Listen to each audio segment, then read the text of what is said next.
সদকায়ে ফিতর আদায় করছেন না। সদকায়ে ফিতর কি আদায় হচ্ছে কিনা,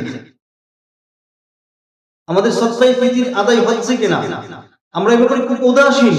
এই আমলের ব্যাপারে আমরা খুব উদাসীন, একেবারেই গুরুত্বহীন হয়ে পড়েছে আমাদের সমাজে এই আমলটি।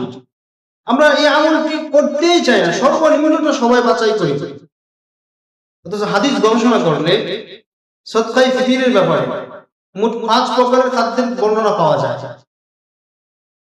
খেজুর, পনির, কিশমিশ ও গম, যব। 5 প্রকারের মধ্যে যব, খেজুর, পনির ও কিশমিশ দ্বারা সদকায়ে ফিতর আদায় করতে কেউ যদি চায় তাহলে প্রত্যেকের জন্য 1 সা দিতে হবে। আর গম আধা সা। গম দিয়ে যদি কেউ আদায় করতে চায় তাহলে আধা সা গম দিয়ে সদকায়ে ফিতর আদায় করতে পারে। এখন যব, খেজুর, পনির, কিশমিশ ও গম। যব, খেজুর, পনির ও কিশমিশ দ্বারা সদকায়ে ফিতর যদি কেউ আদায় করতে চায় তাহলে তাহাকে বর্তমান হিসেব অনুযায়ী 3 কেজি 300, একসার পরিমাণ হলো 3 কেজি 300 গ্রাম। 3 কেজি 300 গ্রাম দিয়ে সদকায়ে ফিতর আদায় করবে। আর গম দিয়ে যদি কেউ আদায় করতে চায় আধা সা পরিমাণ হলো 1 কেজি 650 গ্রাম। এর মূল্য দিয়েও পরিশোধ করতে পারবে, সদকায়ে ফিতর আদায় করতে পারবে, অথবা দ্রব্য দিয়েও সদকায়ে ফিতর আদায় করতে পারবে।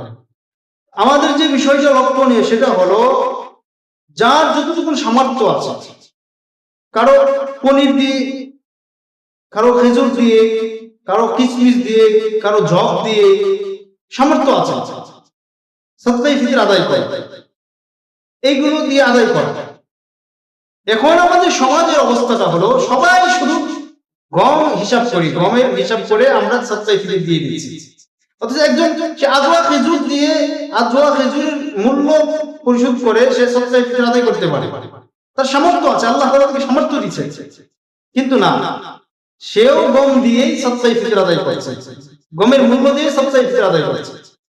তাহলে আমরা সবাই যদি, আমাদের সমাজে সবাই যদি শুধু গম দিয়েই সদকায়ে ফিতর আদায় করি, তাহলে হাদিসে বর্ণিত বাকি 4টা খাদ্যদ্রব্যের যে মূল্য, সেই মূল্যের সদকায়ে ফিতর আদায় করবে কে? এটার উপর আমল করবে কে? প্রিয় দিনী ভাই এবং বোনেরা, আমি আপনি চিন্তাশীল হতে হবে, দ্বীনের ব্যাপারে, ইসলামের ব্যাপারে জ্ঞান রাখতে হবে আমাদের সবার। কারণ প্রত্যেকটা আমলের ক্ষেত্রে